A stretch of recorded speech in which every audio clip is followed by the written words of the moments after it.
Udayan Vishwanath ACS industries Shri Ram Subhag जी हमारे साथ, यहाँ director industries Shri Hansraj ji, doctor R N बत्ता जी, और इस वीडियो कॉन्फ्रेंस में हमारे साथ जुड़े डॉक्टर राजेश गुप्ता जी और इनके सारे हमारे साथी जिनकी हमने बात सुनी, सिकरी जी, संजय सूरी जी, मनोज अग्रवाल जी, अशोक गोयल जी और सभी उपस्थित आज के इस वीडियो कॉन्फ्रेंस में मित्रों।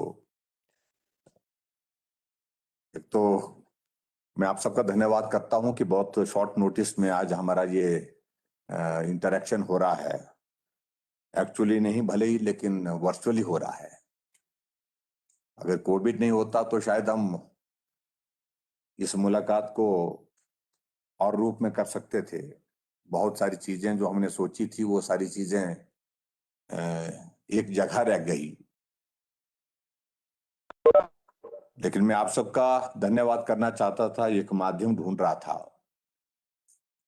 कि जब भी हमको ऐसा संकट हिमाचल प्रदेश में, और हिमाचल प्रदेश की ही बात नहीं, मैं देश की अगर बात कहूं, हमारे सामने जब आया है, उसमें आप सब लोगों का बहुत बड़ा उसमें कंट्रीब्यूशन, आप सबका बहुत बड़ा सहयोग रहा है। और खास तौर से ये आपदा जो पिछले लगभग 1.5 वर्षों से हमारे देश को, हमारे प्रदेश को झकझोर रही है, इसमें तो फार्मा इंडस्ट्री का तो बहुत बड़ा सहयोग हमको रहा है, और जिसके लिए हिमाचल की ही नहीं, हिमाचल के अतिरिक्त पूरे देश की जनता, देश का नेतृत्व भी आप सबका आभारी है। हम उम्मीद कर रहे थे कि ये संकट लंबा नहीं चलेगा और ऐसी सूरत में सब सामान्य हो जाएगा, जल्दी हो जाएगा, ऐसी हमारी कल्पना थी। और शायद मेरे ख्याल में आप लोग भी यही सोचते थे, लेकिन ऐसा नहीं हो पाया अभी तक। और ये दौर अभी तक भी उस तरह से चल रहा है, कोविड के संकट का। और इस संकट के दौर में जो परिस्थितियां हमारे सामने हैं उनको एक्सप्लेन करने की आवश्यकता नहीं, आप सारी बातों को अच्छी तरह से समझते हैं किस दौर में से हम सब लोग गुजर रहे हैं। लेकिन फिर भी मुझे इस बात की प्रसन्नता कि आप सब लोग मजबूती के साथ खड़े हैं और पूरा देश मजबूत नेतृत्व नरेंद्र भाई मोदी जी के नेतृत्व में खड़ा है, इस आपदा का भी सामना कर रहा है। और आपदा के सामना करने के साथ साथ में हम सब लोग अपने डेवलपमेंट के प्रोसेस को भी प्रभावित नहीं होने दे रहे। इंडस्ट्री चलती रहे, ये भी आवश्यक है। डेवलपमेंट के प्रोजेक्ट्स भले ही थोड़ी देर के लिए प्रभावित हुए, बाधित हुए, लेकिन उसके बावजूद भी वो चलते रहे, ये भी प्रयत्न प्रयास हमारी तरफ से जारी है। और ऐसे में खास तौर से जिस संकट के क्षण में बहुत जिसकी आवश्यकता है वो हमारा फार्मा सेक्टर है, फार्मा इंडस्ट्रीज है। और आप सबके सहयोग के बिना आज के इस संकट को पार करना ये कभी भी कल्पना भी नहीं की जा सकती है, ये संभव हो। तो उसमें आप लोग अपनी भूमिका जिस जिस रूप में निभा सकते हैं उसको आप निभा रहे हैं। मैं इस बात को लेकर के भी अनुभव कर रहा हूं, महसूस कर रहा हूं कि सरकार का भी बहुत बड़ा हमारा एनर्जी, हमारा वक्त सारा इसी संकट को पार करने में लगा हुआ है पिछले 1.5 सालों से। ठीक है, हम डेवलपमेंट के प्रोजेक्ट्स को भी गति देने की कोशिश कर रहे हैं, हम बाकी चीजों की चिंता भी कर रहे हैं साथ साथ में, लेकिन जितना फोकस बाकी चीजों पर हमने जो सोचा था करने के लिए, उससे ज्यादा हमको कोविड के इस संकट से बाहर निकलने के लिए हमको काम करना पड़ रहा है। और ये आवश्यकता भी है स्वाभाविक रूप से, और आवश्यकता के साथ साथ में ये हमारी प्रायोरिटी भी होनी चाहिए, उस दृष्टि से हम काम कर रहे हैं। हम इस बात को लेकर के भी चल रहे थे कि बहुत सारे प्रोजेक्ट्स जो हमारे हमने कल्पना की थी, जिनका जिक्र भी आप सबके माध्यम से कुछ न कुछ किसी न किसी रूप में अभी हुआ भी है और हमेशा होता भी रहे जब भी आप लोगों से मिलना जुलना होता है। चाहे हमारा बल्क ड्रग फार्मा का इशू है, चाहे इसके अतिरिक्त हमारे दूसरे इश्यूज हैं जो हमारे एक्सपेंशन के हम सोच रहे थे। हिमाचल प्रदेश में फार्मा सेक्टर में बहुत सारी चीजों को जो करने की जरूरतें हैं, उन जरूरतों को पूरा करके हम आगे बढ़ें। वो सारी चीजें भी प्रभावित हुई हैं इस वक्त, थोड़े वक्त के लिए, लेकिन हम उम्मीद के साथ कह सकते हैं कि निश्चित रूप से उसमें हम सफल होंगे। वक्त थोड़ा जरूर लग जाए भले ही, लेकिन फिर भी उसके बावजूद हम कामयाब होंगे आगे बढ़ने में, अपने लक्ष्य को हासिल करने में। हिमाचल प्रदेश में कोविड की स्थिति आपके सामने है, उसमें कोई बहुत ज्यादा डिटेल मुझे लगता कहने की आवश्यकता नहीं है, क्योंकि सब लोग आजकल शाम को भी आंकड़ा देखते हैं, प्रदेश का भी देखते हैं, देश का भी देखते हैं, और सुबह उठते हैं तो भी इसी आंकड़े के साथ शुरुआत होती है कि नजर मारते हैं कि आज कितना टोटल आंकड़ा एक्टिव केस का हो गया देश में, कितने लोगों की दुखद मृत्यु हो गई। तो हम सब, आप सब इस सारी चीज को इस रूप में आजकल इस दौर में देख रहे हैं। जहां तक हिमाचल के संदर्भ में हम देख रहे हैं कि मामले तो बड़े हैं, इसमें तो दो राय नहीं है, और मृत्यु भी काफी ज्यादा लोगों की हुई है। और ऐसे में एशिया का सबसे बड़ा फार्मा हब हिमाचल प्रदेश में है, बद्दी में है। आप सब लोग वहाँ काम करते हुए इस प्रदेश का भी प्रतिनिधित्व पूरे देश भर में कर रहे हैं उस दृष्टि से, और देश में एक बहुत बड़ा एक योगदान अपने माध्यम से दे रहे हैं। ये हमारे लिए भी सुखद विषय है कि चाहे वो पीछे हाइड्रोक्सी क्लोरोक्विन की बात आई, उस वक्त भी हिमाचल ने बहुत बड़ा एक कंट्रीब्यूशन उस दृष्टि से दिया है।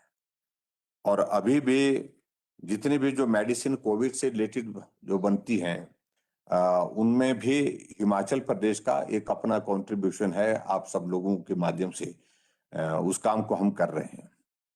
लेकिन जितनी कठिनाई अब हमारे सामने है, उस कठिनाई में हम आप सबके बीच में अपनी बात कहने के लिए भी और आपकी बात सुनने के लिए भी आज के इस दौर में, आज के इस वर्चुअल मीटिंग में उपस्थित हैं। हमारे सामने डॉक्टर राजेश गुप्ता जी ने आपका प्रस्ताव रखा है, सारी बातों का जिक्र भी हुआ है, विस्तार से हुआ है। वो आपके जो है जो जो जितने भी इश्यूज हैं, वो तमाम इश्यूज पे मैं तफसील से एक एक मैं जानना नहीं चाहूंगा। हमारे डायरेक्टर इंडस्ट्रीज और एसीएस इंडस्ट्रीज ने सारे वो नोट किए हैं। हमने पहले भी उनसे चर्चा इस बारे में की है कि वो उन सारी चीजों को नोट कर लें, और उसके बाद हम अलग से बैठ करके उसके रेजोल्यूशन के लिए, उसके समाधान के लिए हम क्या कर सकते हैं उस दृष्टि से प्रयत्न करेंगे, प्रयास करेंगे। लेकिन ये भी बात सच है कि हम जब हमारा मिलना कम हो रहा है, मिलने के साथ हमारा बैठना कम हो रहा है, बातचीत कम हो रही है, तो इशू स्वाभाविक रूप से हैं, आपके अपनी जगह है। और आज के इसमें तो मैं ज्यादा उन इश्यूज पर जो आप लोगों ने कहे हैं वो हमने नोट की हैं, उसके सॉल्यूशन में भी हम जाएंगे, कुछ जो रास्ता निकल सकता है वो करेंगे। हमारी कोशिश, ईमानदार कोशिश हिमाचल प्रदेश में हमेशा रही है कि जो भी आपके ऐसे इश्यूज हैं जहां समाधान की दृष्टि से कुछ चीजें होनी चाहिए, उसमें हमने करने की कोशिश की है, कुछ किए भी हैं, कुछ जगह अभी तक भी थोड़ी बहुत कठिनाइयां हैं। अभी की प्राथमिकता, हमारी शीर्ष प्राथमिकता है हम इस कोविड की सिचुएशन को हैंडल करें, और इसका समाधान की दृष्टि से जो भी कर सकते हैं वो करें, और इस दौर को हम पार करें। हमने बेड कैपेसिटी को भी हिमाचल प्रदेश में बढ़ाया है। जो हमारी बेड कैपेसिटी जो पहले जो थी वो लगभग 1400-1500 बेड की हमारी कैपेसिटी थी हिमाचल प्रदेश में कोविड के पेशेंट्स के लिए, पर्टिकुलरली ट्रीटमेंट के लिए जो हमने प्लान की थी, हमको उसको बढ़ाना पड़ा। उसको हमने डबल से ऊपर कर लिया था, 3000 से ऊपर कर दिया है। और अभी हमारा ये प्लान है कि उसको हम 5000 तक ले जा रहे हैं, और 1100-1200 बेड की कैपेसिटी हम बहुत जल्दी एक हफ्ते के अंदर और इंक्रीज करने जा रहे हैं। लेकिन मुश्किल हमारे सामने यही आ गई है कि बेड कैपेसिटी बढ़ाने से समस्या का समाधान नहीं हो पा रहा है। हमें उसके साथ में बहुत सारे इश्यूज जुड़े हुए हैं। उसके साथ बेड कैपेसिटी अगर बढ़ानी है तो उसके लिए आपको मैन पावर भी चाहिए, मैन पावर के साथ साथ में हमको ऑक्सीजन भी चाहिए, ऑक्सीजन के साथ साथ में हमको बाकी सारी चीजें जो इस कोविड से रिलेटेड हैं वो सारी चीजें भी उपलब्ध चाहिए। हमने आप सबके बीच में वो जिस दिन मेरा बद्दी कुछ दिन पहले आना हुआ था, उस वक्त हालांकि हम उम्मीद कर रहे थे कि दौर इतना लंबा नहीं होगा, इतना बड़ा नहीं होगा, इतना गंभीर नहीं होगा, लेकिन दौर ऐसा आ गया। और उस वक्त भी हमने निवेदन किया था कि आप सब लोगों को मदद करें, और आप लोगों ने मदद करने के लिए कदम आगे बढ़ाया है, हाथ आगे बढ़ाया है। उसके लिए मैं आप सबका हृदय की गहराइयों से आपका धन्यवाद करता हूं। आप सब लोगों ने हर तरह से मदद, जहां आप जिस रूप में मदद कर सकते हैं, कुछ लोगों ने कंट्रीब्यूट सीएम कोविड फंड में किया है, कुछ लोगों ने जो है सीएसआर में जो मदद जिस रूप में दी जा सकती थी, चाहे वो मास्क देने की बात थी, चाहे वो और चीजें वेंटिलेटर देने की बात थी, चाहे वो ऑक्सीजन कंसंट्रेटर देने की बात थी, चाहे वो बेड देने की बात थी, कुछ जगह और चीजों को लेकर के सैनिटाइजर देने की बात थी, हर चीज को मास्क देने की बात थी। तो सारी चीजें उस तरह से जिस जिस रूप में, जहां से ऑक्सीजन के लिए जो ऑक्सीमीटर है वो उपलब्ध आज की तारीख में बहुत कठिन हो गया। एक वक्त वो 400 में मिल रहा था, आज वो 2000 से पार हो गया। तो ये ऐसे इश्यूज को लेकर के भी आप लोगों ने कंट्रीब्यूट किया है हमारे इसमें प्रदेश में। उसके लिए मैं आप सबका धन्यवाद करता हूं। और हम भी लगातार प्रयत्न कर रहे हैं, और खासतौर से मैं इस बात के लिए धन्यवाद करना चाहूंगा कि बड़ा संकट जब इस तरह का जब हमारे सामने आया, तो हमारे पास हिमाचल प्रदेश में ऑक्सीजन की उपलब्धता जितनी कर है, वो जनरेशन की एक कैपेसिटी हमारे पास मौजूद है। लेकिन हमने कभी सोचा नहीं था कि भाई ये कैपेसिटी भी हमारी शॉर्ट पड़ेगी, और स्टोरेज कैपेसिटी हमको बढ़ानी पड़ेगी। और स्टोरेज कैपेसिटी के लिए भी मैं आप सबका धन्यवाद करना चाहूंगा। हमने निवेदन किया सारे इंडस्ट्रियल सेक्टर से, जिसमें आप लोगों ने जो हमको खाली सिलेंडर देने में जो मदद की है पूरे प्रदेश भर में, चाहे वो कहीं से भी उपलब्ध हुए, लेकिन हमने उस मदद के माध्यम से हिमाचल प्रदेश में लगभग 25 मीट्रिक टन ऑक्सीजन की स्टोरेज कैपेसिटी इन कुछ ही दिनों में जो है अपनी बढ़ाई है। और उसके बिना संभव नहीं था ये, क्योंकि पेशेंट जो भी एडमिट हो रहा है उसमें हाई फ्लो ऑक्सीजन की आवश्यकता महसूस हो रही है। और अब की बार इस वायरस ने जिस तरह का स्वरूप लिया है, उसमें सबसे बड़ी मुश्किल हमारे हमारे लिए यही है, स्प्रेड बहुत फास्ट है। स्प्रेड फास्ट होने के साथ साथ में दूसरा पार्ट ये है कि इसमें जो फैटलिटी रेट जो है बहुत ज्यादा है। नए नौजवानों की दुखद मृत्यु उसमें हो रही है। तो उस दृष्टि से ये चिंता का विषय स्वाभाविक रूप से है। लेकिन जो आप लोगों ने जो इश्यूज हमारे सामने रखे हैं, हम उन बातों को निश्चित रूप से एक एक चीज को लेकर के ये करेंगे।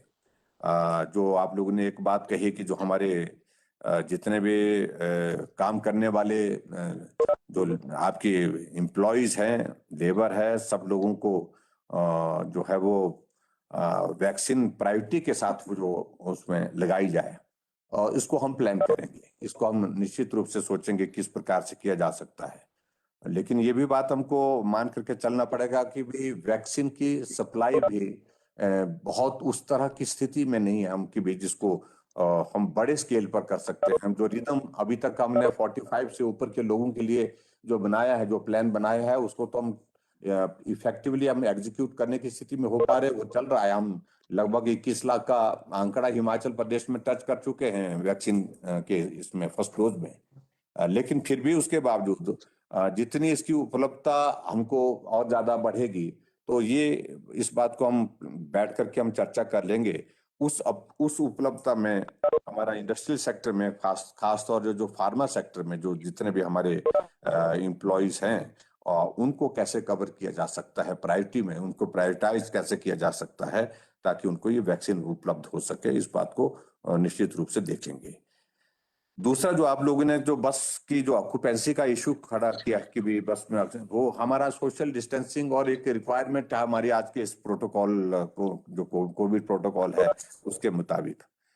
उसमें कठिनाई तो है, लेकिन फिर भी उसके बावजूद हम देखते हैं उसमें क्या किया जा सकता है। उन सारी चीजों को लेकर के भी थोड़ा कठिन लगता है ये, क्योंकि उसमें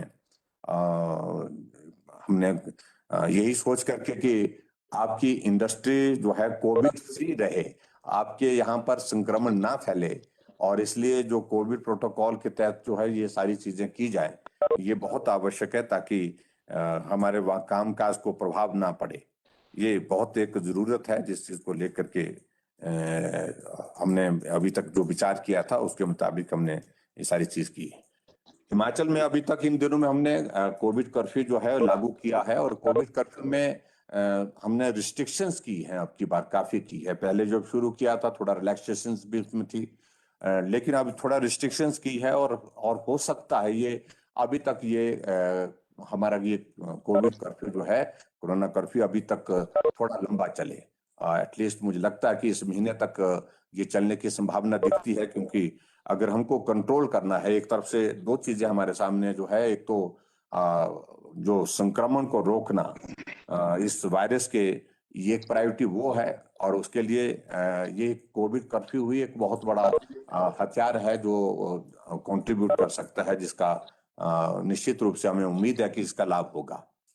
और दूसरा तरफ से है, हमको ये है कि जो हमारे पास जो लोग जो है जो संक्रमित हो गए हैं, जो होम आइसोलेशन में हैं, चाहे वो हॉस्पिटल में हैं, अपना ट्रीटमेंट ले रहे हैं, ट्रीटमेंट कर रहे हैं, उनकी जान की रक्षा करना, उनको बेटर हेल्थ सर्विसेज देना, वहां पर स्वास्थ्य की सुविधाएं उपलब्ध कराना, ये हमारी प्रायोरिटीज है। तो इन दो प्रायोरिटीज के बीच में हम काम कर रहे हैं, दोनों फ्रंट पर हम काम कर रहे हैं। उस दृष्टि से मैं पूरा आश्वस्त हूं कि निश्चित रूप से हम कामयाब होंगे इस दौर से भी।